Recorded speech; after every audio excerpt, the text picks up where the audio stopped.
I believe that if we really knew what we were missing, we would be marching in the streets. This is essentially stolen medicine. We are here with the legendary Charlie Goldsmith. That was energy healer Charlie Goldsmith. Dramatic results. I think Charlie's a miracle. I can't explain it. Prior to the discovery, I literally, if you'd said, can people heal people, I had no knowledge of it being a thing. One day I was at a health retreat doing work experience. My hands pulled together. There's something wrong with me. Someone says, you okay? And I'm like, no, I'm not okay. I put my hand up and I was like, feel this. She was like, oh my God, you know, what is that? And I look up, tears streaming down her face, and she goes, I haven't been able to bend this finger for 10 years from arthritis. I had no idea because I didn't know it was something that was even remotely possible. You know, it was a real kind of what the fuck moment. What is it that you think that you're doing? What do you experience when this is happening? What am I doing? I read a study with you where 24 out of 32 patients, they were experiencing pain of 8, 9, or 10, and 24 out of 32 of them, you got to a 0. Mm-hmm. What? I suspect that talent is spread through society. However, we have forgotten that we do it. You know, a lot of people have tried to stop me along the way. I fell in a store carrying a bunch of water and slammed my knee on the ground, and now I literally can barely put my knee on the ground. So it's like right there, yeah. You feel it? Feels like pinching. Okay, I can try.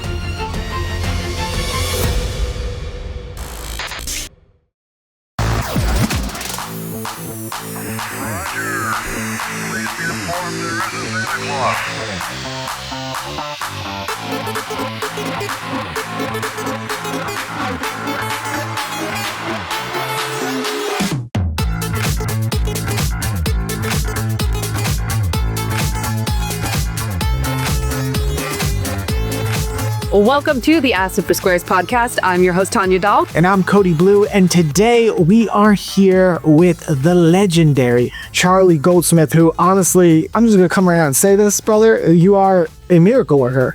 The amount of tests and studies that have been done on you that have proved time and time again that the work you do is real, it is repeatable. Can you start us off from the beginning? How did you get to the point where you are healing people with energy? Prior to the discovery, I literally, if you'd said, can people heal people, I had no knowledge of it being a thing back then. Even things like Reiki and probably pranic healing and stuff were still very niche. They are still niche, but they're a bigger niche now. Mm-hmm. But I hadn't heard of either of them. And I one day I was at a health retreat doing work experience, and I woke up one morning, went to breakfast. And if you've ever been to a health retreat, they're like school camps. There's 6 tables of 8 people on a table, and you get your food, sit down.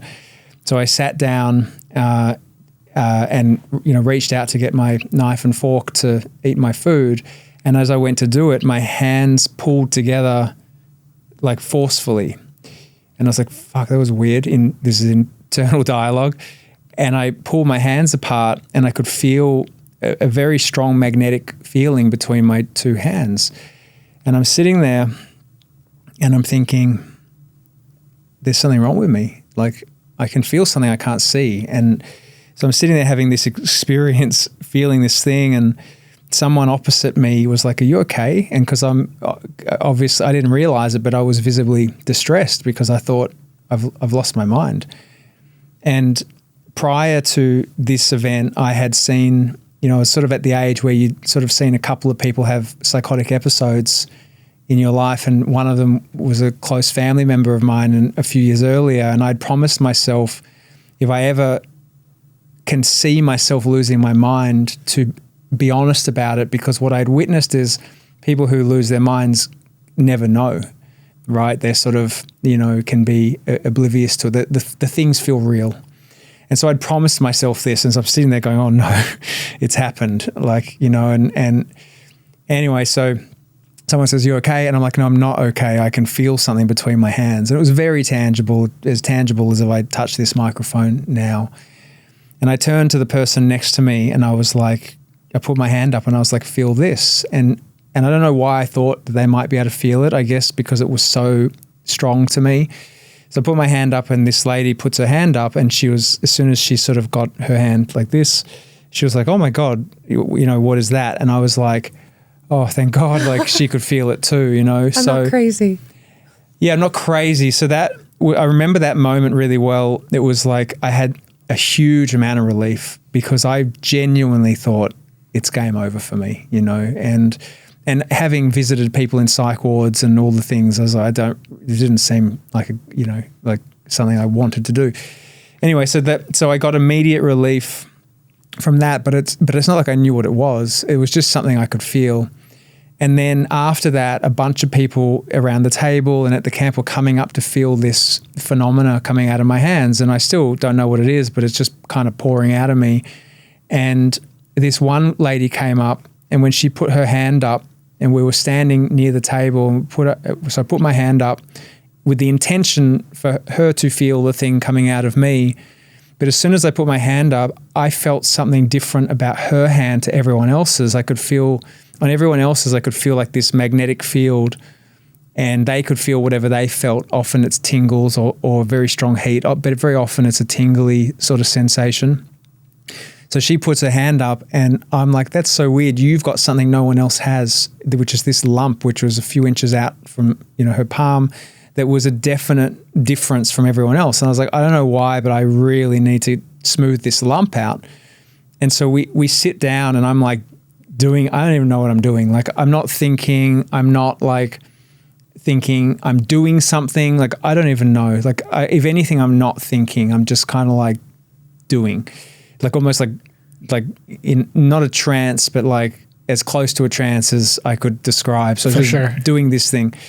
And so I got about like maybe halfway, and the lump was about halfway gone. And I look up, I'm surrounded by people, which I didn't know until this moment, and she's crying like a lot. I was like, oh God, I'm hurting you. I'm so sorry. Like, you should have told me to stop, because I don't know what it's doing.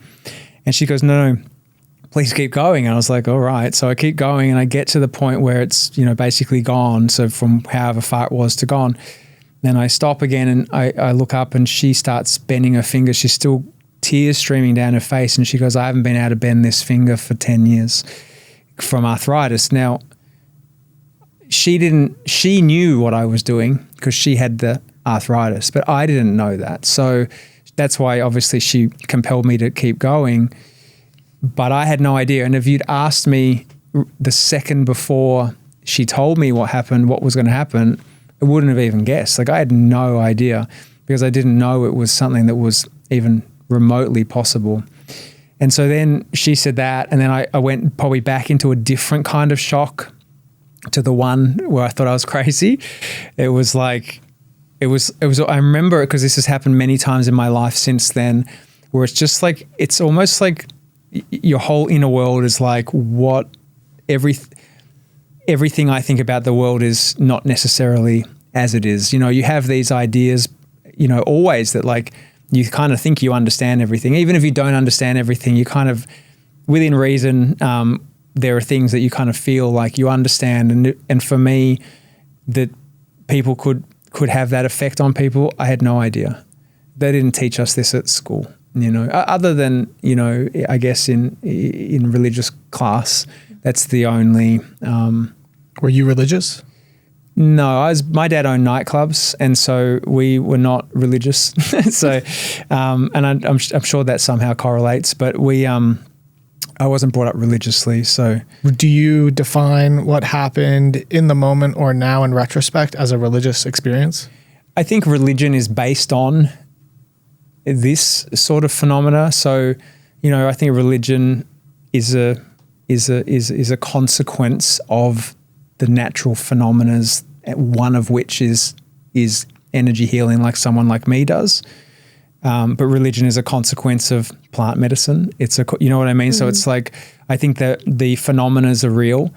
There's many different versions, and religion is taken from parts of these things. So in terms of like the core of where religion comes from, I believe strongly in that. So I went into another kind of shock where it felt, I don't know, I guess it felt very uncomfortable, like all of a sudden I was like, you know, it was a real kind of what the fuck moment. Like that was really strange. And because it was very tangible for me, I could feel it happening. I didn't know what it was doing, but I could feel the whole process. So it shocked me. And then the first thing I did was I kind of ran back then. There wasn't, you know, I don't even think, I might have had a mobile phone, but on these camps, they were in the middle of nowhere. I don't think it worked. I had to run to the phone box. I called my dad, like, Dad, something happened. And, you know, in hindsight, that was never going to be an easy phone call. You know, and it wasn't. It was not good. But, and so that the beginning for me was, you know, a beautiful event that showed me that it didn't show me I definitely had a talent, but it turned out to the pathway, you know, certainly the first event.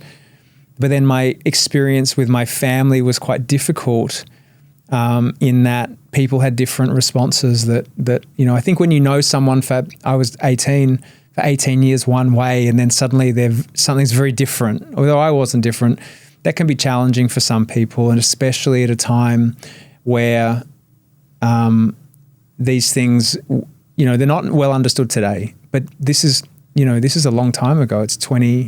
I'm 45, so we're talking, you know, it's been a while. Yeah, 99. Yeah. And there was a lot of like new age movement in like the 80s into the 90s. So, but I don't know how it was in Australia. Yeah, not like America. Even in America, it was still difficult. Like totally difficult. I did a ceremony 9 years ago, and the shaman got sick, and I spontaneously healed him. I didn't know what I was doing. And going to my family members and loved ones, even the people who were there with me in the ceremony, they thought I had lost my mind. And watching people you love in their eyes lose respect for you. Yeah, it's hard. It sucks. And, you know, especially, and it ruins this beautiful thing, and it brings in all this shame and embarrassment and humiliation and this closetedness. So I really understand, like, I really empathize with your story.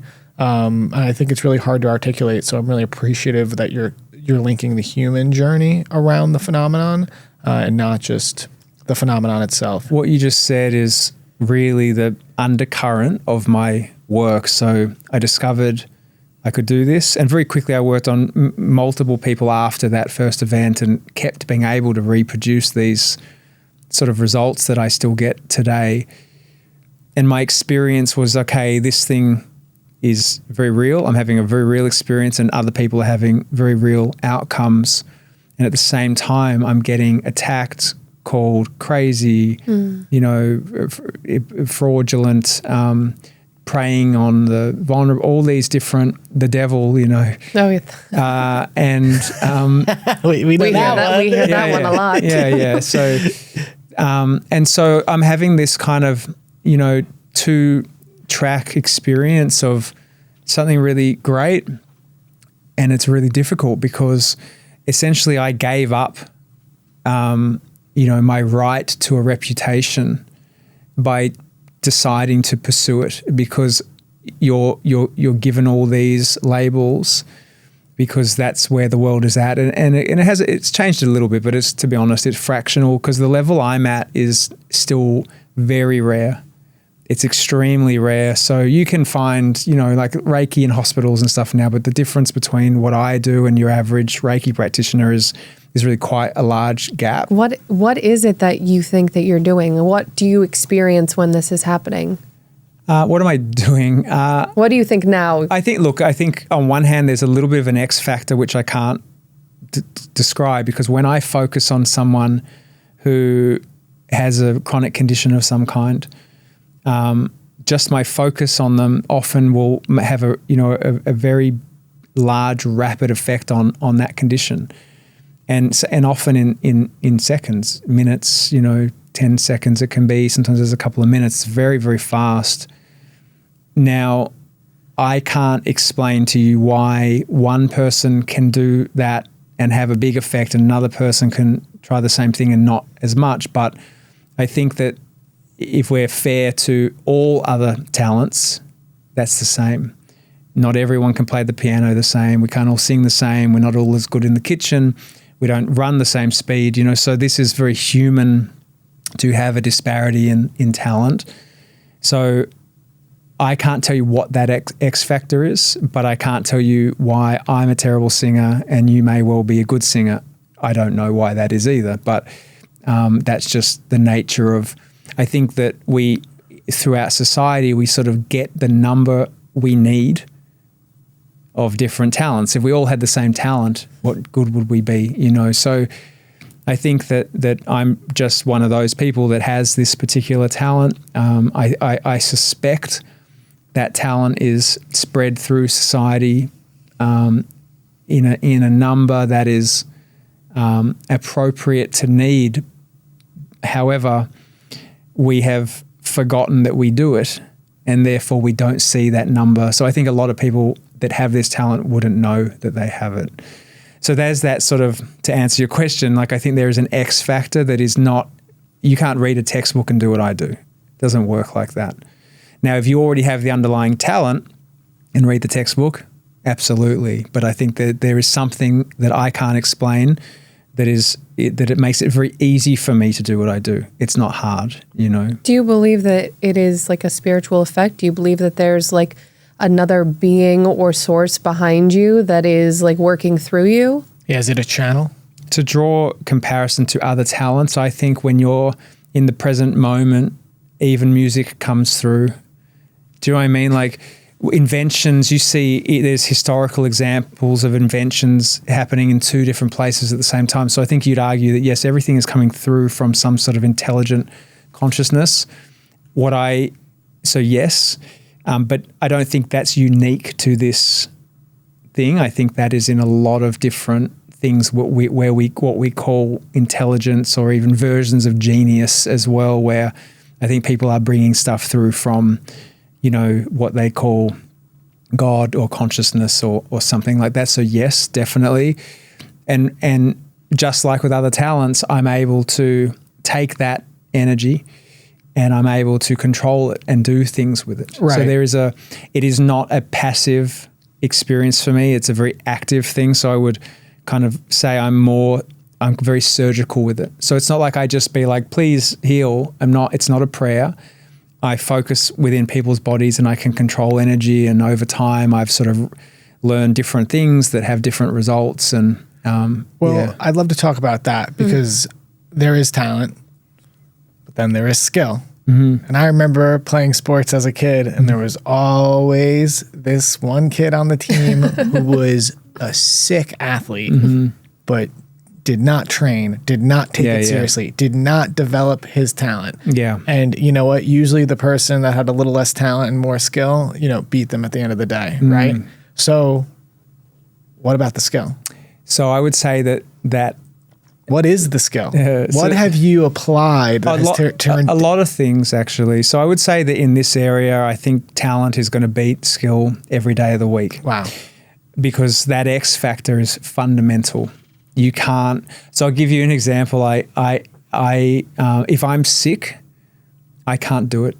Wow. So when the X factor is gone, and this happened to me. I did an event about a year ago, and I was sick, and I just couldn't do my work normally. I probably went into to a good Reiki practitioner versus me, which is like I'm sort of at a, it's almost like at a freaky level at how consistent my results usually are. Mm-hmm. So just being sick, and then my energy was very depleted. My results were half what they normally are. So I had the skill, but the X factor was missing from me, and I couldn't perform. And I would say at this point I'm really skilled because I've had 27 years of practice. So I've developed lots of ways of doing what I do, and ways of working within the body that are very effective. But once you take that part away from me, I couldn't do it properly. Well, that's fascinating. I guess when it comes to this work, I attribute eating healthy, taking care of yourself, and keeping your vessel healthy actually one of the main fundamental skills. It is the developed technique of keeping your vessel clean, cleaning yourself. So when I'm saying skill, I'm I'm curious if when you began doing this work, if it was either A process of getting out of the way and showing up, B, directing your attention, increasing your focus, or C, there began either invocations, hand movements, things that amplify what you're doing. So we're trying to get into the practicality of how you went to the next level after you discovered your gift. So there's a bit of a combination. There's different effects so when you're just very present and in a real, in a state of, presence, that has certain effects on things. Then if you focus the energy, that has other effects. I don't get weird with movement. Like I don't move really when I work on people. So there's no physical action on my part. But there's internal stuff. And so, depending what I'm doing will depend how I go about it. But all those things are true depending on the problem. And sometimes it's a combination. So sometimes literally it can take just the energy. Like I have many times where someone, like an example was one girl said she walked past me, I touched her back. And she came up to me later and she was like, my back was in a bad way and you touched it, just went. And I wasn't trying to heal her. So that would be more of a presence. It's just happening, and that does happen. But there's other times where I have to concentrate super hard and amplify the energy, I suppose. And then there's other times where I'm controlling it within people's bodies. So it's a real focused practice. And then there's levels, like I can work on someone's physical body.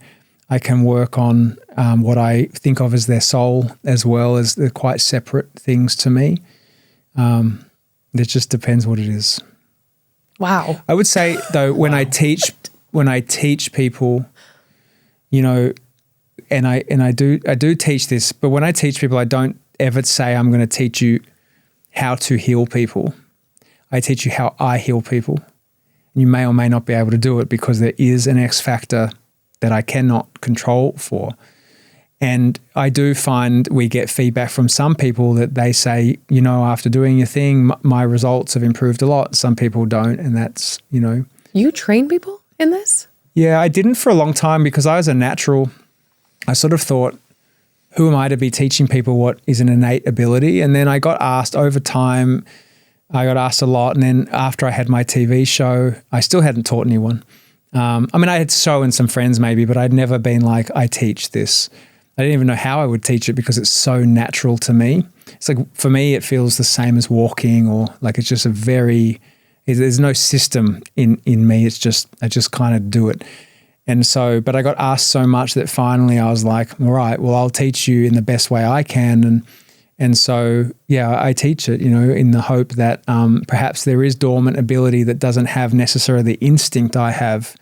And at least anecdotally, people have given feedback that, they have been able to benefit people, which is good. That's so cool. Wow. Wow. I didn't think you would be able to teach people. So that's amazing. I don't, so that's why I use my words very carefully. Yeah. I don't think you can teach people in the sense that if they don't have the underlying ability, they're going to have effect. So, but if they do, of course, like for example, if I met me at a day before I ever healed anyone, I could teach myself. And I guess that's what I came to in the end. Oh, of course. Well, there was a point where I didn't know. So maybe if I had 18-year-old Charlie in front of me, I could say, if you do this, this will do this. And if he listened, which he probably wouldn't, then he would have the same effect as me. So I guess that's the premise in which I teach people from, is that I would have been able to learn from me. Have you ever found somebody that's been able to do it on your level or close to? I have. You hear of people. Mm-hmm. I've not had I've been so busy fighting my own path, which, to what you said earlier about how difficult it is and the way people treat you when you do this sort of stuff. That was my experience too. I healed someone once and I told my brother and he threatened to beat me up. That was because he couldn't handle what I said. And this was the sort of things I was going through. Don't tell anyone you can do this. It's embarrassing to the family, like all sorts of stuff. And so very early on, I decided I was going to fix this. It was I didn't know how hard it was going to be to do.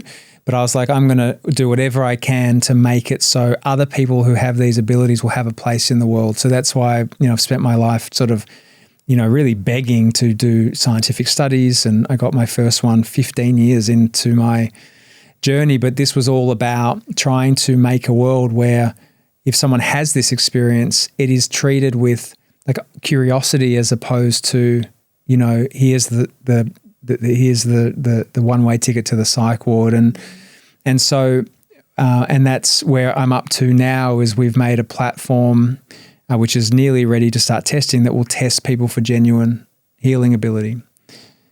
And the reason we need to do that is because the placebo effect is a very real phenomena. It's very powerful. It's incredibly powerful. And so that's why people call it placebo so often, because they genuinely have good reason to, because people really can have, significant improvement in especially chronic pain from the placebo. And typically it might happen in 30 and at best 50% of cases, they might get quite a strong result, often not lasting. But what that does is it means that there are practitioners out there, and this is going to be hard for people to hear me say this, that think they can heal people, but they can't. Now, it doesn't mean that invoking the placebo isn't good for the people they've worked on, but there's a big difference between the people who can heal people outright beyond placebo and people who can't. And so when you ask me, do I know other people who can do it? We get a lot of people reaching out saying, I can do it. I want to work with you, whatever, but there's so many. And because I haven't been able to easily differentiate, someone who's just having placebo effects versus someone who's, having these more extraordinary results, I've just kind of been like, I can't do that right now. But the app we've built, which is literally designed to let someone like me at 18, or you, if you'd like to test as well, be able to test, and we will be able to see if you can perform above the placebo. And it's been designed really to find the dormant talent that's sitting out there that either doesn't know they can do it currently, or they're doing it but they're finding it hard to bubble from the group. And like right now, if someone even listening to this then looks me up and goes, oh my God, I need that, or my dad needs that, the odds of finding someone as good as I am is so close to nil. It's not funny. It's very hard. I mean, you guys might be different because you're like in the industry and you're in Los Angeles and maybe you've got some people, but for your average person to find someone who can do this is very difficult, especially because the placebo effect is masking real talent. That's interesting. And it's actually a problem. And the reason it's a problem is because if we have enough real talent for everyone, you'd rather go to the real talent every day of the week. And so, but we can't find them because it's not that easy to find them, because someone could say, oh, I went to this healer and I got this really great effect. And they still might not be a truly effective healer compared to someone who is. And so it's a real needle in a haystack at the moment, because you can go do a weekend course and call yourself a healer. There's no test to say, are you though? Is a test out? Yeah, how do you? I want to do this test. How are you measuring? How is this app measuring healing energy? What are you calling that? On? What is the metric of measurement? Is it? It's results. The only important thing is how does the measurement system work though? So basically what it is initially, so the first step of the app, because it's quite a big project. So we've made an MVP, so a minimum viable product, which is basically to see if we can find some talent to justify doing a much bigger app that will ultimately allow people to essentially book effective healers. But in this first step, we'll have, thousands of people with chronic pain, which fortunately, because of people wanting me, I've got this huge list, like thousands and thousands of people who want help. So not fortunately, but we have them as the test cases. And then you'll go onto this app and anonymously, so you won't see the person. It's only, we use an AI interface. So So you'll come on and someone will come on with a chronic migraine, for example, and say, I've got a migraine, it's a 10 out of 10, I've had it for a month. And then it'll connect you with that person, but it's via an AI interface, so you won't talk to each other. So it's very, very private and protective for both parties, which is important especially for the case that we're working on, but also for the person who wants the privacy of being able to see if they can heal people without embarrassing themselves. Yeah. And it's a very important thing because a lot of people are scared to fail. And so what will happen then is you'll work on the person and you get, it's done in a way that you get sort of a certain amount of time and the patient will give, or the user will give feedback and say, oh, my headache went amazing, and so that would be a one tick for the test healer, and over a certain amount of cases, it probably be say 20, we will see a difference between the baseline placebo and these people who are getting these much higher results, like myself. So, and then once we see that we have enough talent, then we will then build the next version of the app, which will be designed for these effective healers to be able to get paid to do their work. And the cool thing will be if we make it to that point, which, fingers crossed, we just need to get a decent number of practitioners. Oh, we can help you with Well, that. I'd love that. Yeah, we will. our First audience, off, I'm sure. audience, That would be great. Yeah, because finish. Yeah, Finish so what you're saying. And the hope is that I would like to, and this is my, this is 18-year-old me sitting here telling you what I wanted to do, but I want to take energy healing from the least credible medicine and probably thing a human can do, because you're called a fraud. So it doesn't get, you're either the devil or a fraud. So it's like the choices are poor, to be honest, to the most credible. That's my whole aim in life. And hopefully we're going to do that. So, and once you become, so if I qualify for the app, so hopefully I do, that'd be a good start. Once you qualify for the app, then you will have to stay at the same level. So your statistics must stay high. So what I like about that is not only must you be good at least once, you have to stay good. And that's why when I say I want to take it from the least credible to the most, no other medical intervention does that. You get your doctorate now, you just do your thing, right? So these practitioners will have to be elite permanently, or the system will kick them out and they'll have to re-qualify. So you must do a good job, Brother, we have a very, very shared intentions, and I have so much I want to say to you right now. One, that's amazing that you're doing that.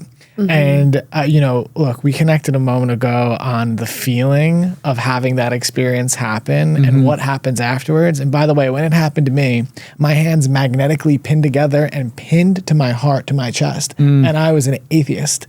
And I was like, oh my God, what? And all of a sudden I'm like, wait, prayer is a thing? Felt like my hands were electromagnetically pinned together. And when I pulled them apart, it was the same thing. And actually, I did healing work for years. I was getting sick from doing it. Never took $1. My family had an intervention with me. And then for a while after that, I would teach it.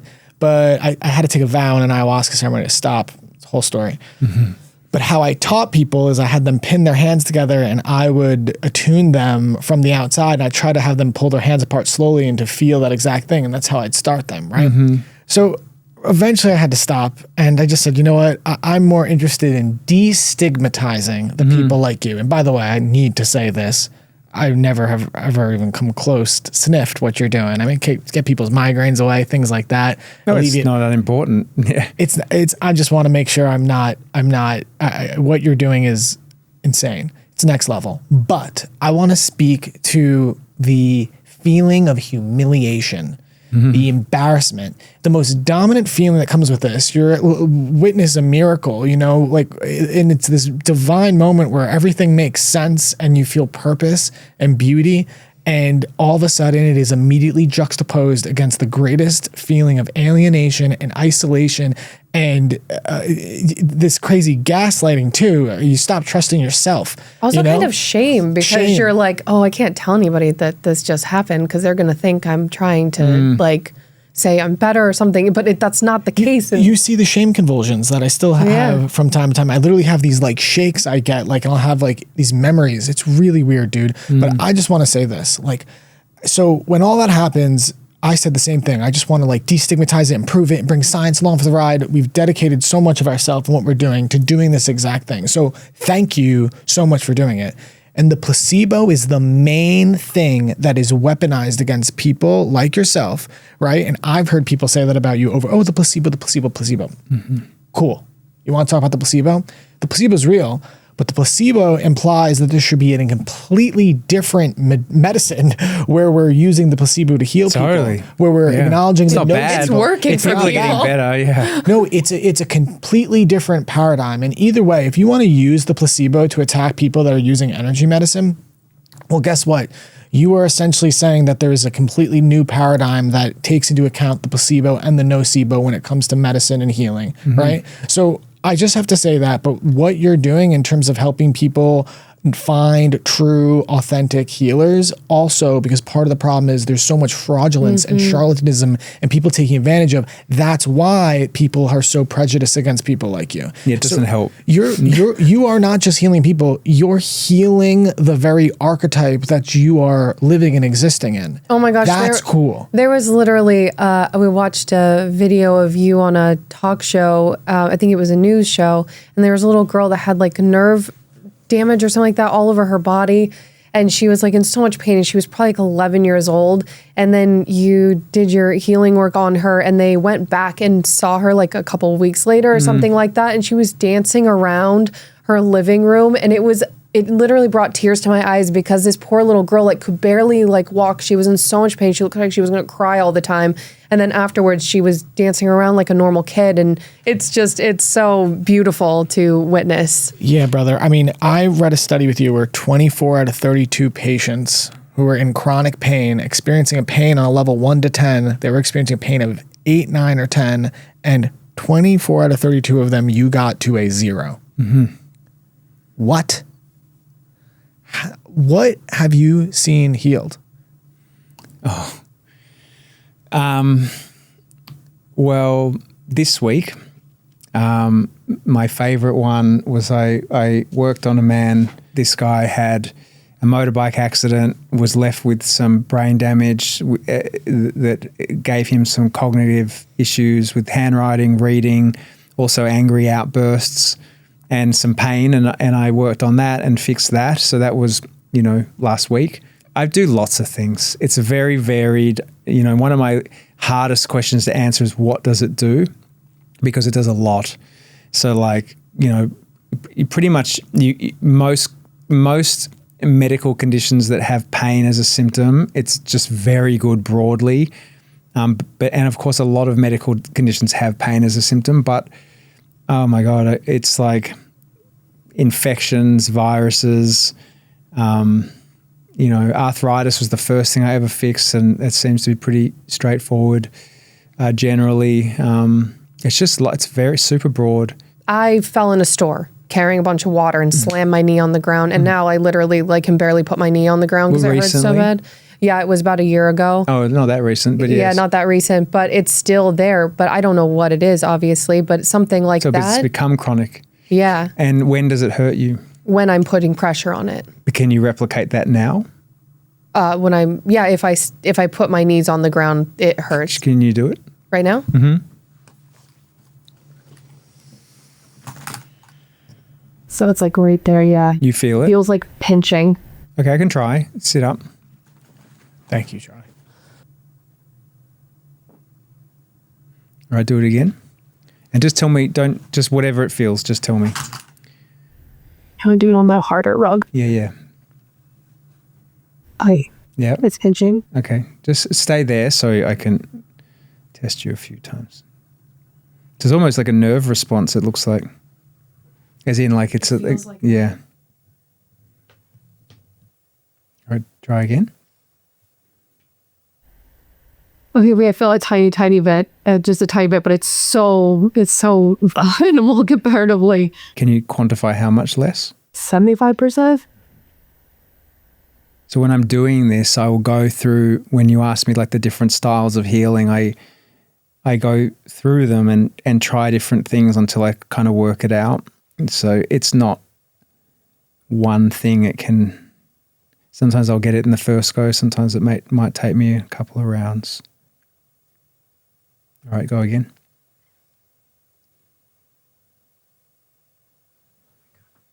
I literally don't feel anything. Are you serious? Thank you, Charlie. What the fuck? And so it usually takes, once I do that, it might take a day. So it can be I can get it done in one go and you'll never feel it again. I was also not expecting you to do that. Thank you. That's okay. I can't even. What? Charlie, thank you so much. She was crying about it the other day.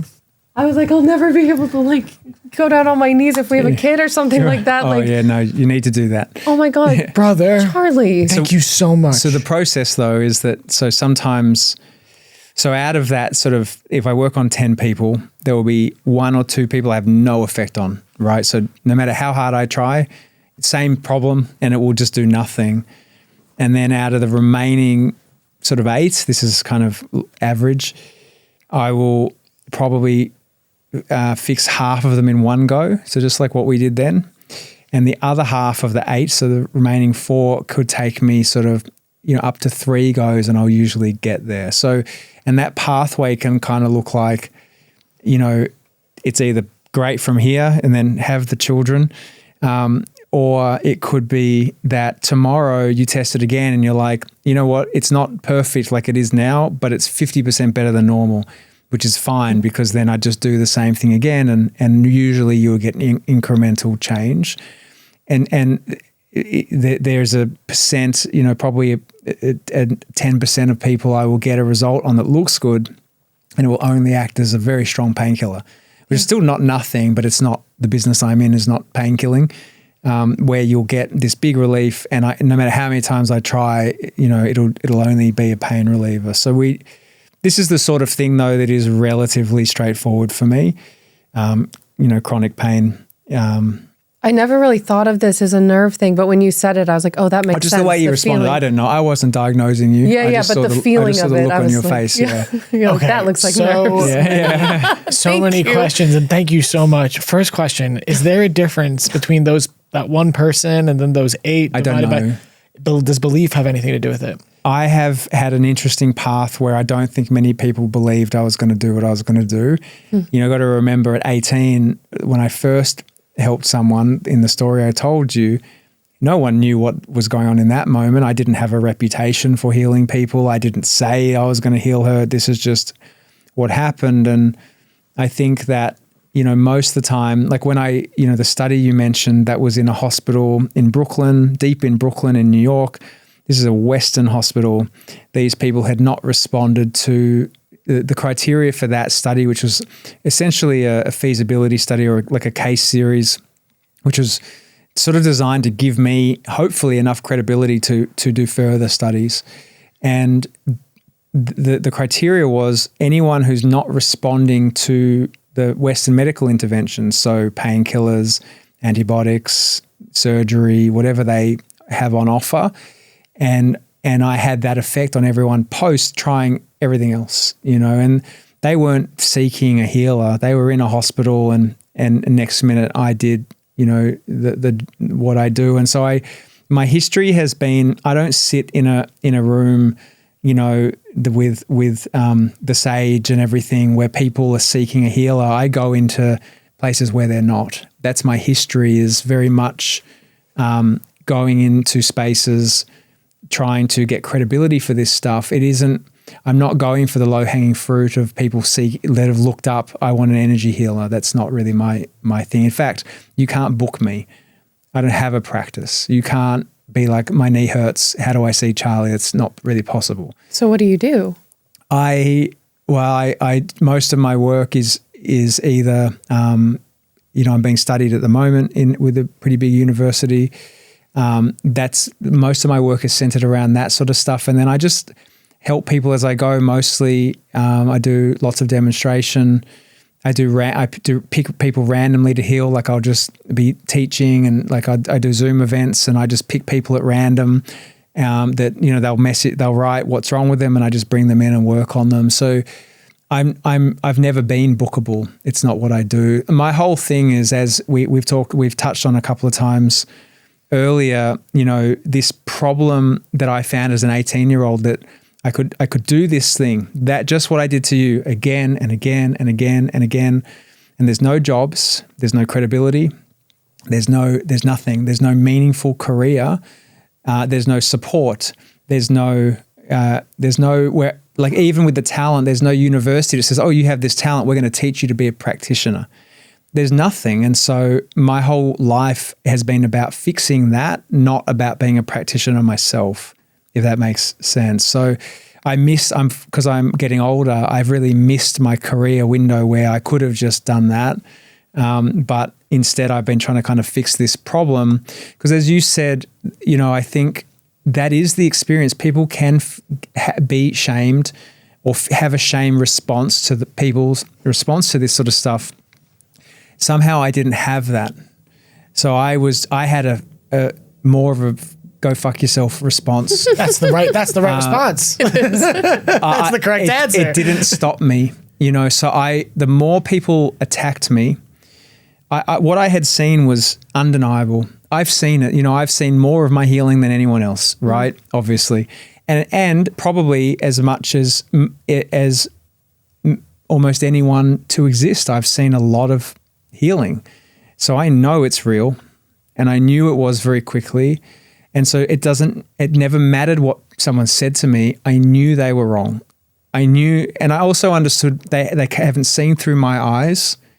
And the thing about my work is it's so consistent that even with 7 cameras on me, and with, no offense, strangers, I've just met you on a show where I can't control your edit. I don't know, I will still work on someone because I'm not afraid of failure, So I think there might be a part of my brain that's missing that would be afraid of that. That's good though. It's good to have that missing. Great. It's great. It's you probably couldn't do your job properly if you couldn't, had that. because otherwise it would be way too scary. Yeah. But I'm not afraid to fail. Like, I'm not, to be honest, I could have not helped you then, and put a seed of doubt in you, or in the people watching. But because it's so consistent, I'm not afraid, and so I know that, like, part of my success in that, however many out of 10 cases, that there are fails, there are people I can't help, and that's part of it. I can't exist without it.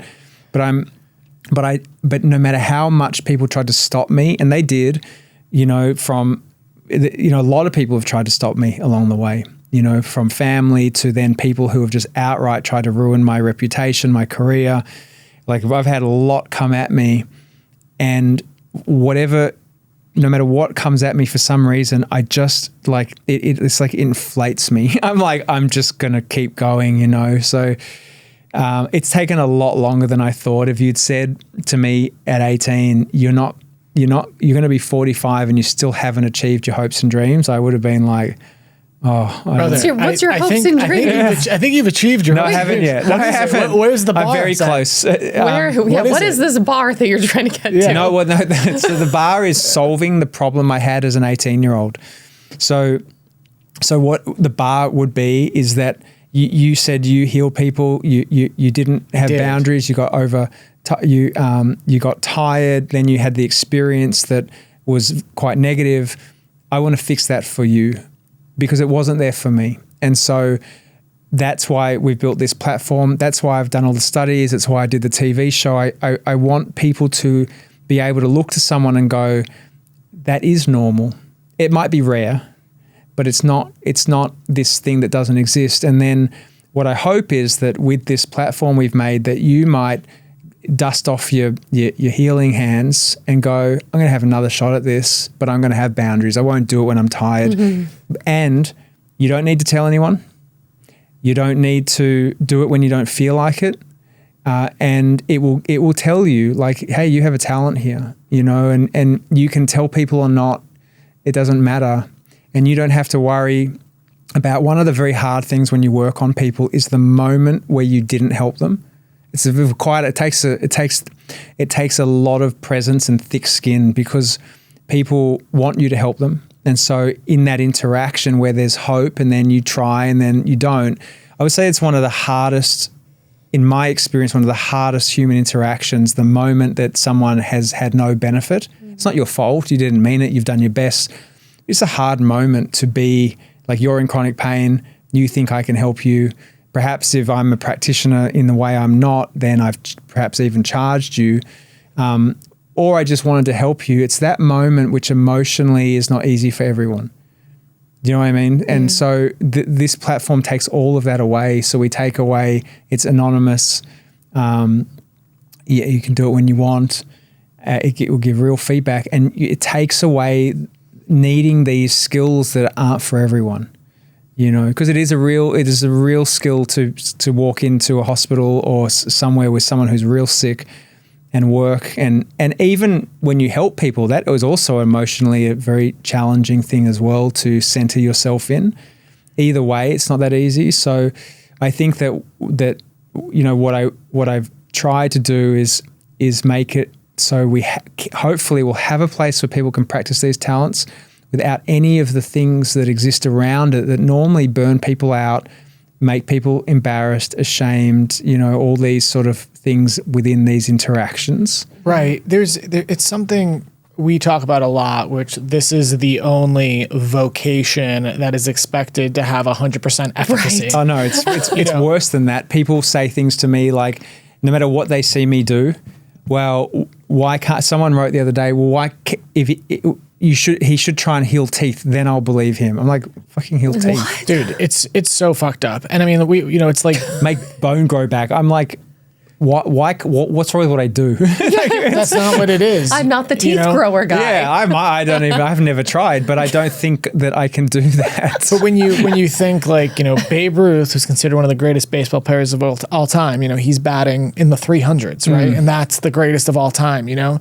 We're talking with you 80-90% efficacy, you know, in some studies, like that's what we're talking about. And I'll say to you right now, as someone who's a wounded healer, naive, you know, to your 18-year-old self, as someone who's struggled with this, you are right now, you know, destigmatizing it. You are right now, everything you're doing and doing the tests, you know, coming on our show, most of our audience, most of this community are people who have had experiences like yourself, or brushes with the supernatural, the paranormal, the spiritual, the mystical, and who've been healed or have healed others. And you are bringing a lot of credibility to the conversation.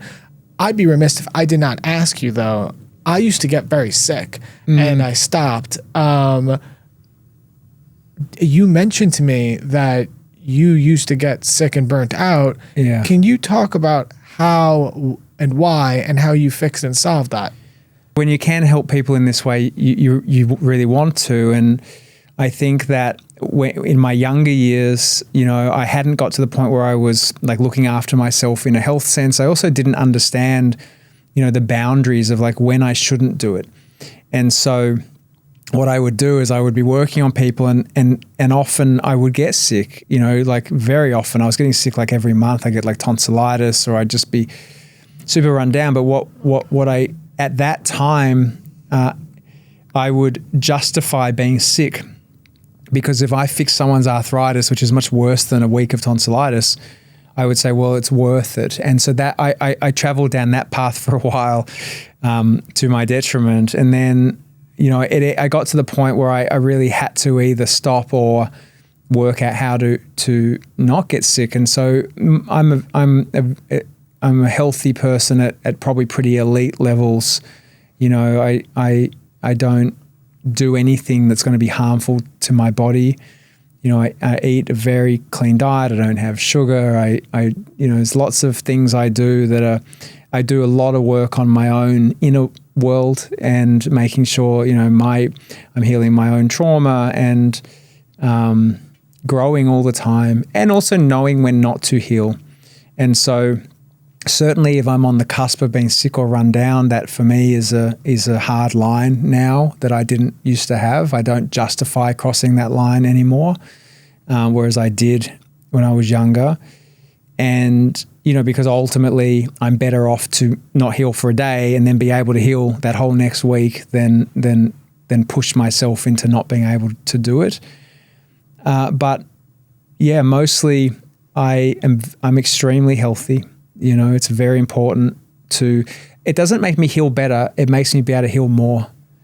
Does that make sense? So I could have a blowout and not be as healthy as I am, and I'd still get good results. I don't think it's what makes me the healer. I think it's what makes me be able to be consistently available. Yeah. Taking care of your vessel so you can help others. I guess my pathway of getting sick a lot when I was younger, which forced me to learn about my own body, has given me the ability to be empathetic for people who are unwell. Because if you're never unwell, how do you have empathy for someone? So that's probably a good thing. Because if I didn't have empathy, would I bother to help people? Probably not, I guess. And so that's been good. But I do think just, if we have these abilities and then we are constantly disempowering people with them, being the solution all the time, that's also not the best use of it. So I kind of like that it's forced me into this health, and as a result, I get to age relatively slowly, and I'm pretty much, I'm very rarely sick. So You mentioned that you're the father of a nightclub owner. No, I'm the son. Sorry. You mentioned your father. My 2-year-old. he's your entrepreneur. Your father. Yeah, in the basement. You're the son of your... The point is that you started off in that place, and now you're here. Yeah. We talk about health, healing, and a lot of science. Yeah. Has this path opened up your spirituality and your beliefs? Oh, yeah. Okay. What the heck is going on down here? Why is this happening? Why are you being used as a vessel to channel this light energy for healing? Why are we here? Anything. What's the meaning of life? Why? Look, I love that I don't suffer wondering the answers to those questions. My view is that I don't live in this world that sits between us. I live in this one. And my entire experience of the world is in here. And whether it's positive or negative or happy or sad, sick or not sick, it's inside me. It is not out here. It's not what's happening in another country. It's all inside me. And so my primary focus is my inner world. I'm not trying to understand the outer. I just have to exist in it like everyone else. And I think if you try to understand it, it's like a maze that you get lost in. But my inner world, which is again my kind of primary focus, is like, how do I feel in here, and what can I do to have a better experience inside? And so that's really always been where my focus is. Like my entire experience is in here. And so my mental health, my physical health, understanding how my consciousness works, making sure I'm growing and learning, becoming hopefully a better person, is the only questions that I am interested in, because I've seen people get very lost in the why. And the truth is that every time I've thought I know something, you look back and you're like, oh, I was wrong. So what's the point? I feel that. Yeah, it's true, right? So like I sort of don't get lost there. Like I find it interesting if I have an experience that that opens my mind to there is a God, which I've had that experience, or that, as you said earlier, that prayer is a thing. I believe that as well, or that we can be in a conscious state that does seem to manifest things more than other states. Like that's all things that I'm sort of very open to, but my primary focus is my experience of the world. you know. When did you experience God? A couple of times, you know, it's interesting. The other night, about 2 weeks ago, I guess it was, I had, have you ever had a night terror? Yes. Yeah. They're really well named, aren't they? They are. You know, like the branding is like, the branding. yeah, like wow. On point. Yeah, very good. So, I've had night terrors since I was little. Oh. More at different times. Yeah, same. But the other night I had, so the night terror is where you wake up and you've pure terror, right? It's like the one part of your personality that's turned on is terror and everything else is inactive. Yeah. There's another version of that, which I had the other night. It was really interesting, where you wake up, it feels similar to the moment before the terror comes, but it's different. It's this emptiness that is one of the most painful feelings I've ever felt. And there'll be some people watching this that will perhaps have had this experience. And so what it's like is, so it's not like terror. It's different, but it's definitely in the same family of like how it feels in that moment. But it's like, it kind of feels like this, you feel like you've got kind of amnesia, like you know who you are, but you feel like you're not there. And there's this low level pain in your body, or it's like a sensation, and it's not intense like you equate pain to normally be intensity equals the amount of pain. It's actually quite a low level feeling, but the pain is extreme. And so I woke up, and my daughter at the moment sleeps next to me in my bed. So I was trying not to wake her. So I was conscious I could move. Unlike with the night terror, sometimes you can't, but I typically can. And I had this feeling in my body, and it feels like what I imagined psychosis to be, but you're not crazy, but you feel like something crazy is going on. Anyway, so this went for about an hour. It was like so terrible, the feeling, but it feels like pure nothingness, but not in a good way. Anyway, so I got, after probably an hour, I surrendered to the psychosis. I'm like, okay, if this is how I'm always going to feel, I surrendered to this, and I went to sleep. I then came out of it, and I remembered I've had this experience quite a few times in my life, especially when I was very young, but most of the time it's like it happens and you kind of blank it out, but all the memories came back of having this specific experience, which is again a bit different to a night terror. And I started kind of looking it up, and I came to like the dark night of the soul, which is like a soul death. And it made so much sense, because what was missing, which was so painful, was the feeling of my soul. And what was really interesting about that is what I realized is, and I wish I'd brought my book to give you, because it talks about this a little bit, but in the human experience, when we try to dissect ourselves, especially psychologically, but in general, it's very difficult, because it's like if you have a flame there and a flame says, "What am I?" And you're like, "Well, you're very hot." What is hot to a flame? It doesn't know, because it is hot. So even if it meets another flame and touches the other flame, it still doesn't know what hot is. We do. So you can't objectively know yourself, because you are yourself.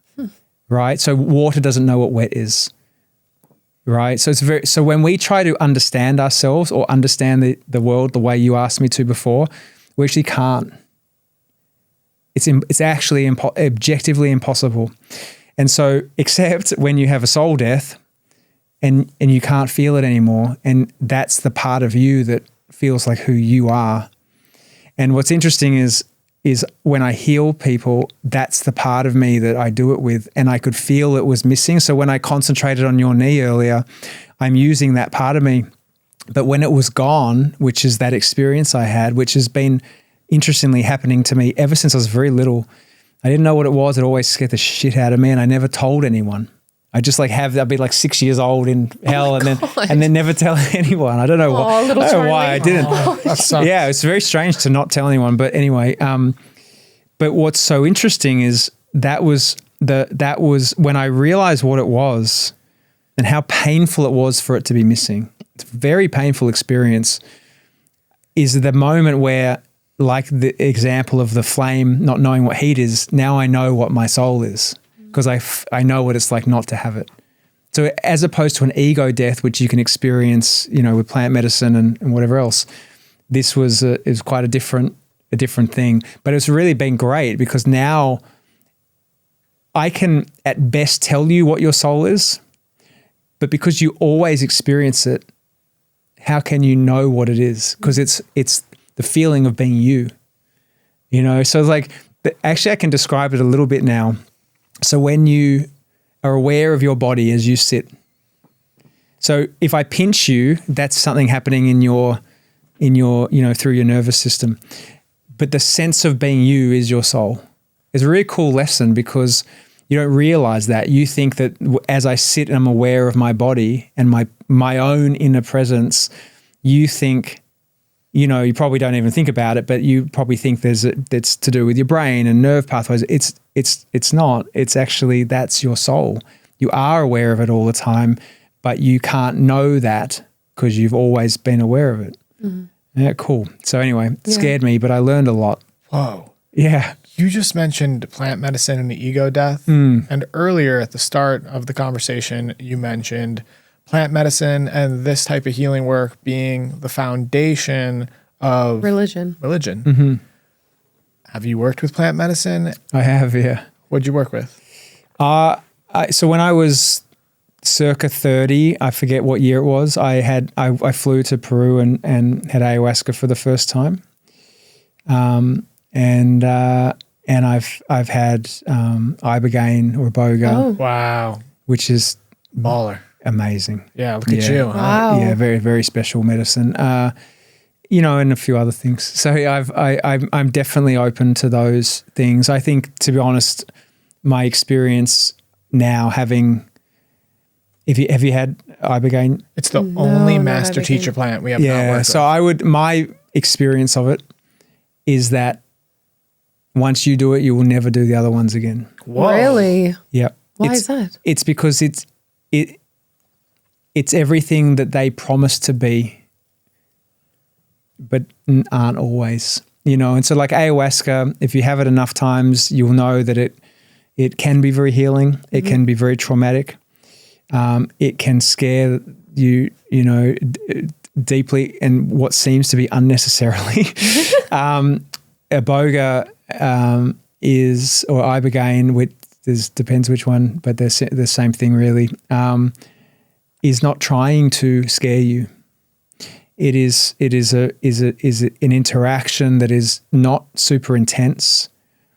That when you feel like you healed something in it, you did.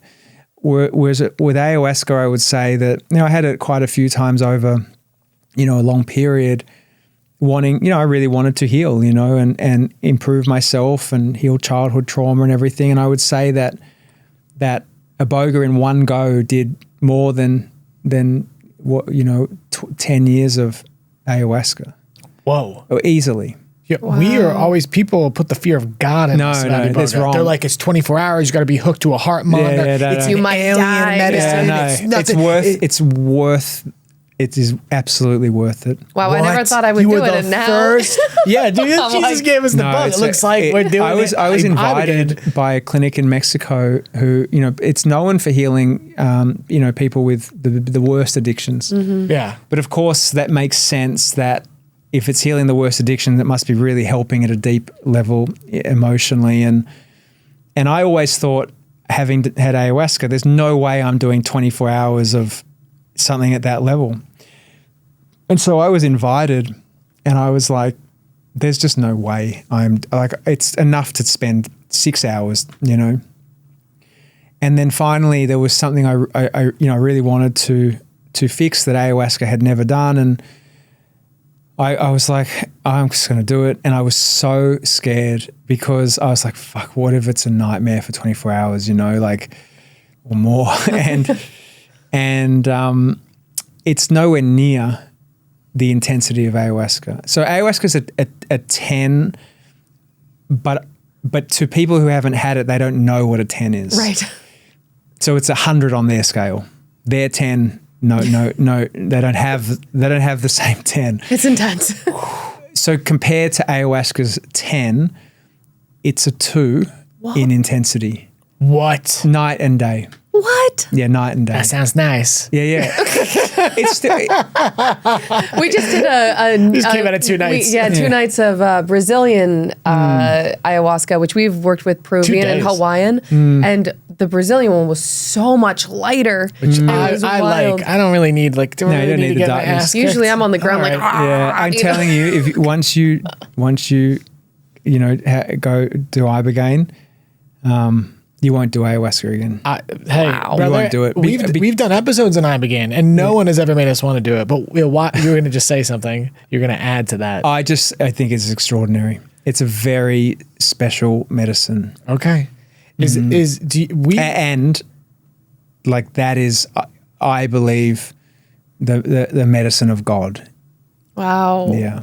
For sure. We agree with you that Ayahuasca thinks it's funny to scare the shit out of you. Do you know what I mean? Like you'll do one and she'll be showing you times she scared the shit out of you and she's laughing and you're like, yeah, that was so funny. But I feel like she it's, fucks with you. but I feel like it's doing it on purpose in order it to does. like provoke She's trying to take the pieces piss of you out of to you. move something. She's trying to take the piss it's out true, of you. but that's what I always was like, does it need to be this hard? Like I just helped your knee without, I didn't beat you up as well, Well, and I off always camera. wondered, that was edited out. Yeah. So the I always wondered, like, does it need to be so fucking intense? And now that I've had a BOGO, I know it doesn't. Wow. It doesn't. Oh, it, my it, God. it achieves more without. It doesn't try to frighten you. 3 Aya ceremonies ago, I'm getting my ass handed to me on a platter. I'm shaking. I got my mom to the left of me. I got Tanya to the right of me. I'm just bearing and grinning, grinning and bearing, whatever. It doesn't matter. What are words?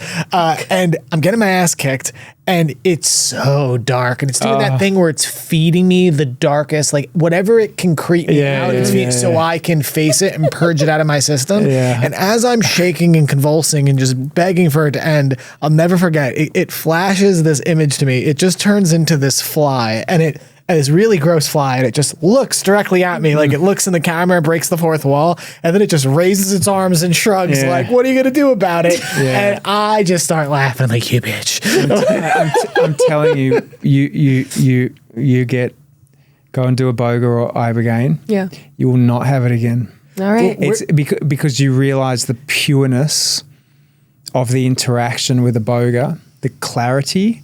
It's not talking in riddles. You don't think, did I fix what I was trying to fix? Like it will fix the thing with absolute clarity. It's like, so ayahuasca is an outer body experience, right? I'm gone. I'm no longer in this room. I'm in other dimensions, right? And whether, if you have a strong enough dose, whether your eyes are shut or open, you cannot escape it. And it can be very, very scary. Like you can't get help, you can't talk to someone, you can be lost, forgotten who you are, and it can be beautiful, but you never know what you're going to get. A BOGO is an inner experience, a bit like what I described, for my own personal work is I'm only having the experience with my eyes shut, and it's not like this very strong DMT thing where you're like, it's like, it looks like you're in a real place. It's the visuals are more like your own dreaming. So the visuals are very clear, but if I open my eyes, I can't see them. So I can talk to you. I can make a phone call if I want to, not in the clinic, but like I can talk to someone if I feel a bit stuck. I can talk about it. You're not lost, and you can talk to it, and it's gentle. It is not like it's nothing like. It is. It's so badly advertised in that way. Yeah, obviously. It is.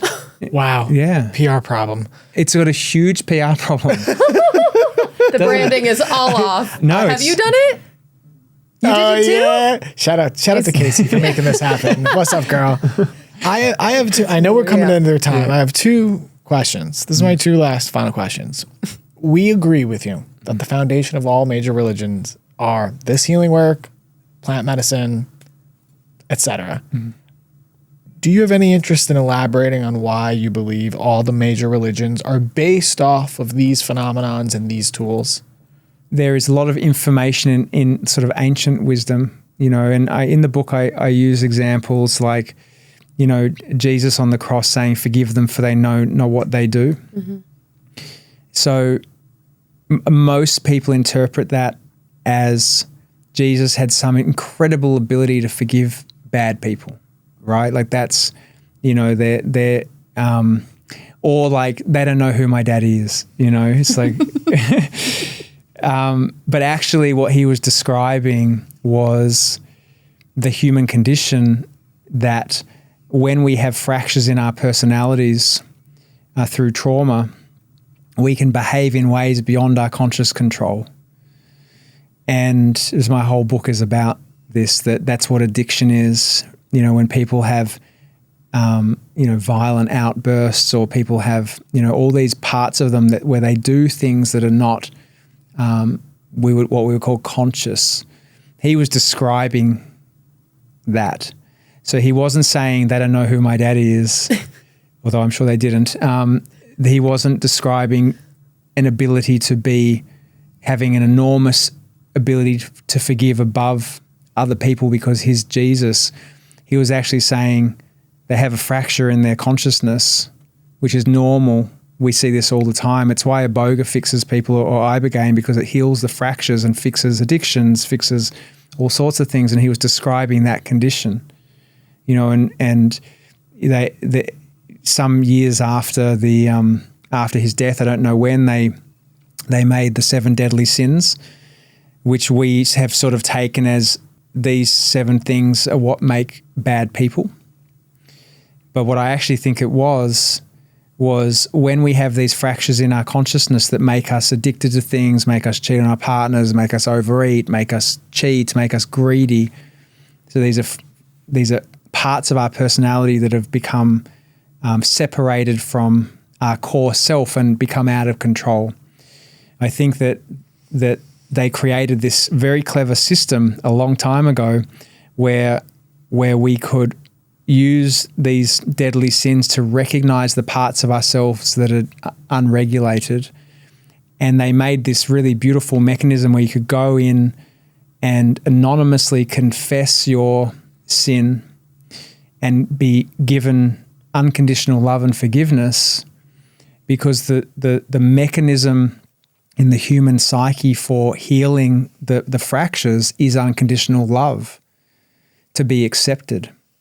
And so when we do plant medicine, what do? You see the part of you that is fractured and you surrender to it, and it comes in, and now we have conscious control of that part of us that's been wounded. And you're met with unconditional love usually. Exactly, but you're doing that yourself by just the surrender. So the mechanisms for the plant medicine is surrender. It is accepting this darkness in myself, or this pain.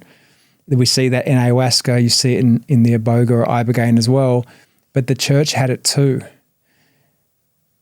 Right? So the church, they would I always wondered, why would you let someone who's a terrible person just confess and God says, I forgive you? But actually it's the mechanism to heal is to be unconditionally accepted. So they made it really easy for people to come in. You're private. You could just say, I've done the wrong thing. And what the church understood then, at least the person who made this mechanism, is that the person isn't bad. They have a part of themselves that's fractured. And if we give them unconditional love, it can sort of join back into their conscious control. I've tried to shorten a whole lot of stuff, and I hope I've made sense. That was beautiful, yeah. But so I guess the point I'm making in answer to your question is there are signs in ancient wisdom that they knew what they were talking about.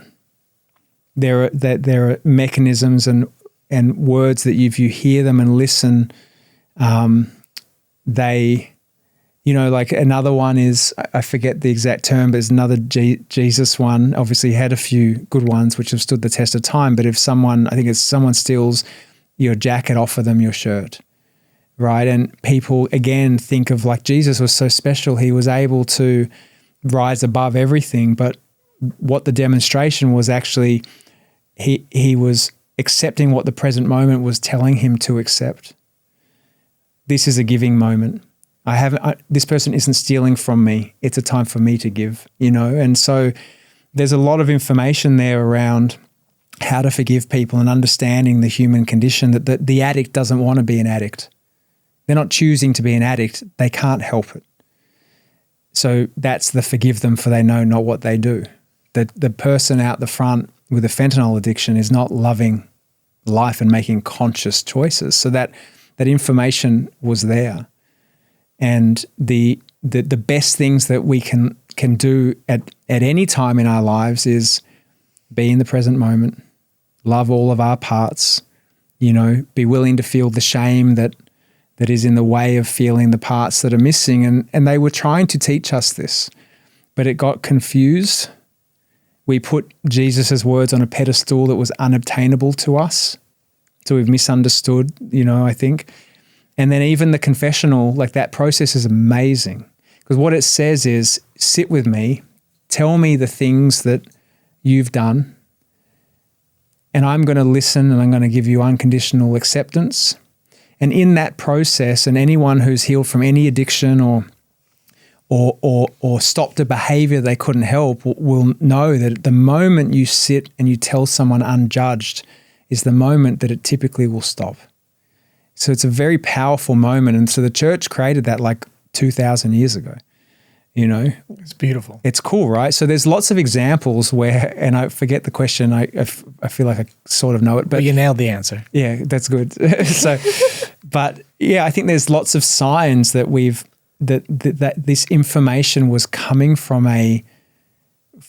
the source, from whatever you want to call that. God seems to be the name some people like to use, and I'm fine with that. But I think there are beautiful examples, and it would be fair to say that the nature of any Chinese whispers is information changes over time. So we have changed the way we view some of these things, and we've forgotten, But it was there. Well said. All right, because we're coming to the end of our time, I have one more question for you. Mm-hmm. So you could say no. So as we talk, I keep getting pain in my back and a pain here, and it keeps moving back and forth. Mm-hmm. So I was going to ask if you're willing to help. Mm-hmm. And the second thing is, when you were doing your process, I watched you go from you switch techniques in your, like I watched you shift something. Mm-hmm. Would you be willing to explain the process out loud in the name of teaching for all the people that are going to go sign up for your app and help you create the revolution that you're creating?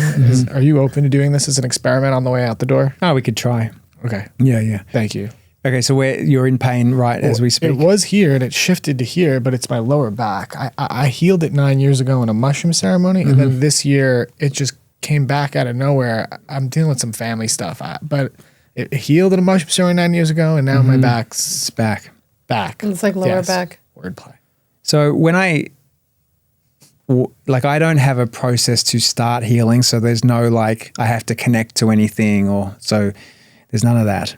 In fact, one of my pet hates is if you ever, and again, some people are not going to like me saying this, but if I ever see a healer say, I heal with source energy, I immediately know they're not going to be very good at their job, because it's like suggesting there's a supermarket where I can choose the devil, source. It doesn't work like that. It's just there is something to tap into. So so when I start, I just start concentrating. I put my hands here just to kind of hold them still. And I will then start concentrating within your body. And so the first thing I would do is, which has probably got the highest effect, is I will concentrate all my energy into the area you've suggested, so your lower back. And I'll just do that for a few seconds. I feel it heating up. That's wild.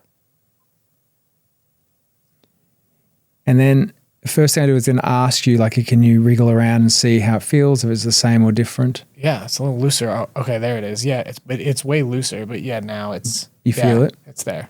top of my tailbone. Is it the same or different? Oh, it's slightly different, slightly less.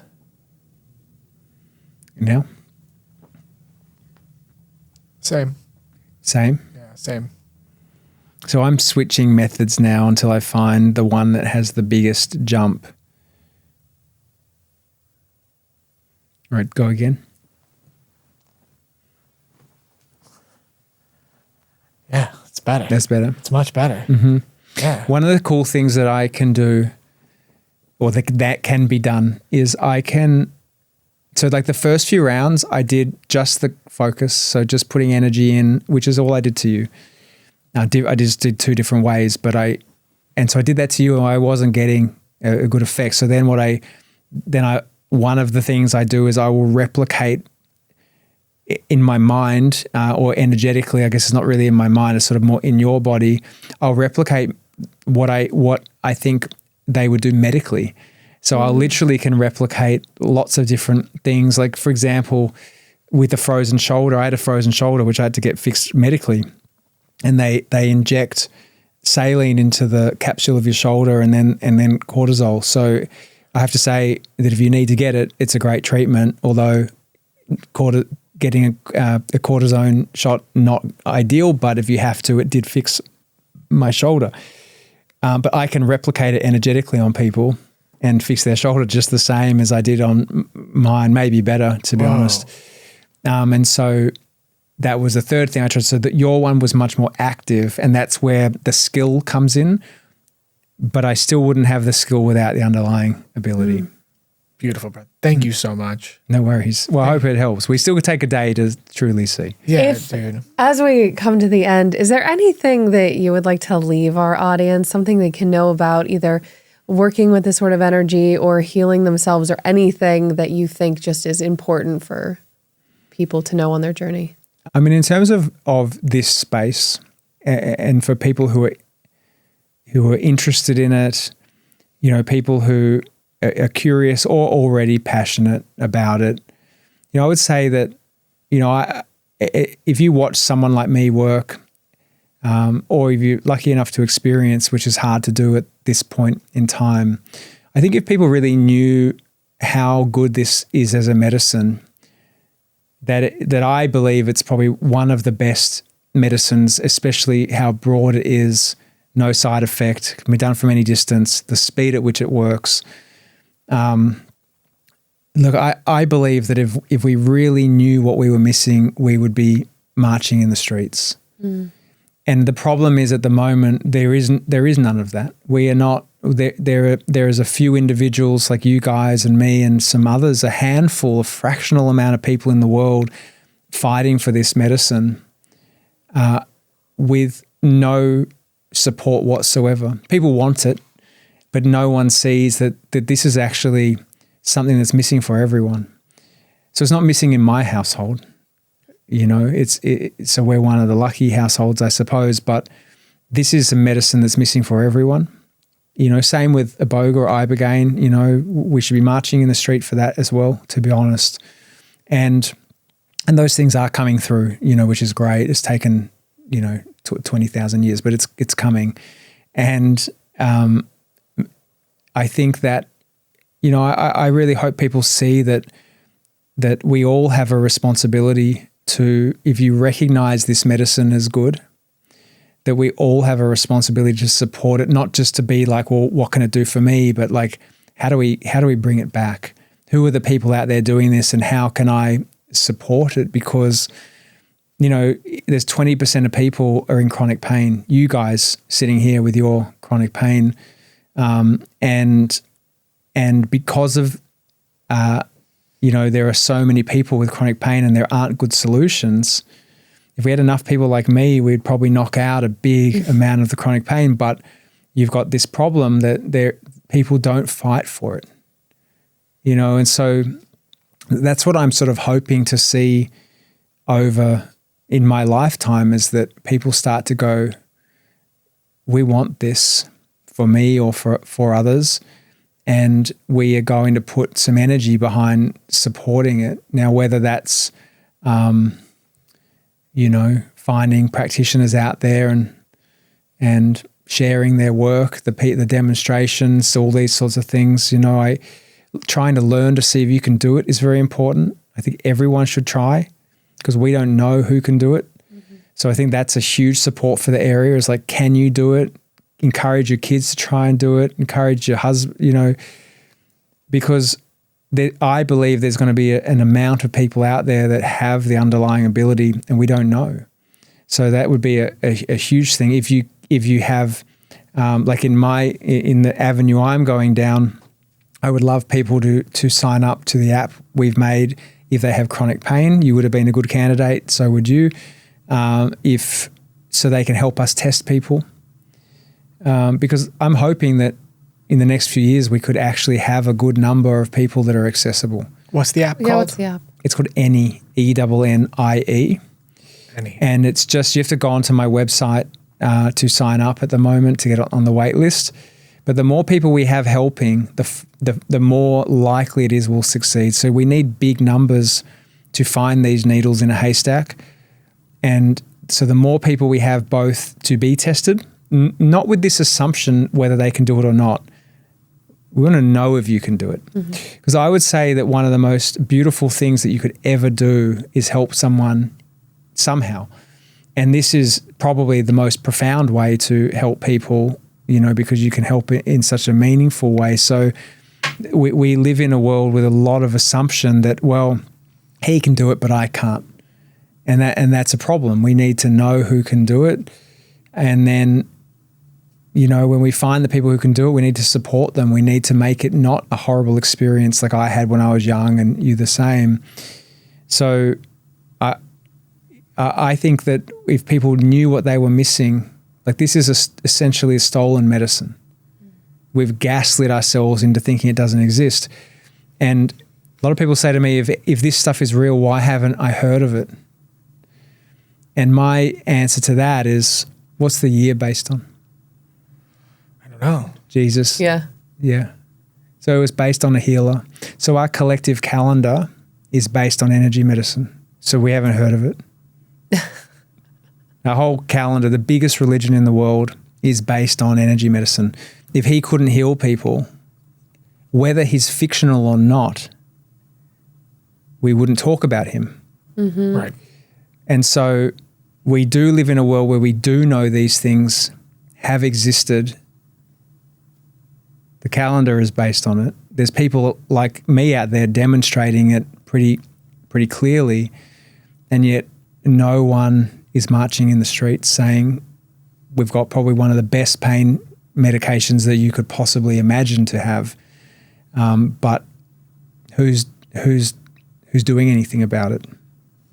We are. Yeah. No, but we can't do it on our own, so that's the problem. That's right. It's like, even though I've given, my life to making the platform, but I can't do the next step. We will help you get it out there. Appreciate it. And no, brother, we will help you get it out there. And when the time comes, and we will post about it, we'll make videos about it. Whatever you want. This community is We have a really cool rad. community. Yeah. And actually, last question, because I know we're coming to the end of our time. You mentioned we're not friends. Would you like to be our friend? Yeah, of course. Yeah. I was only 10 minutes in.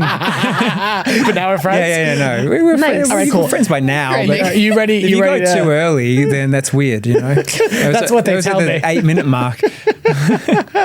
No, let's march in the street. Start a riot, do all the good things. Why don't you tell everybody how they can find you, how they can reach you? You're amazing, and we appreciate you, and thank you for the thank healing. you. Yeah. No problem. I hope it helps. So I have a website, charliegoldsmith.com. I'm on social media. And Your book? I wrote a book, if anyone's interested, called Human Medicine. And it's all about how to understanding how your inner mechanics work. So why we have out of control thoughts, why we have addictions, why we have, why our minds are out of our conscious control. Why do we need to have, alcohol to relax, or antidepressants, all these sorts of things? Like why do our minds feel broken? And it teaches people how to actually get control of their mind, which most people have no idea that it's there to be used. We just have forgotten, or we were never taught how. So Autopilot. It is autopilot, but we weren't taught. We've been taught that when we're upset, we pacify with a drink or with food or whatever, instead of understanding how to deal with the part of us that is upset. And so the book teaches this. Thank you, brother. Bless Charlie, you. you're amazing. Thank you for having me. Yes, you're amazing. Keep going. You're doing amazing, and we got your back. Yeah, and, let us know if we can do anything. No, amazing. Yeah. Anything you need. All right, gang. If you listen to the show, go on Spotify, Apple, wherever you listen to the show, and rate the show 5 stars. We had no idea you could rate shows on there. Normally, we give a bunch of things: comment, like, write, subscribe. No. It gets just one thing this time. Go rate the show. If you guys went and just rate the show, we'd have thousands and thousands of ratings. Help us in the algorithm, and it's something you can do and give back to us. And also go buy Charlie's book. Yeah, so buy there's his book. another Go call to sign up action. for his mailing list. And we love you all. Until next time, bye-bye now. Bye.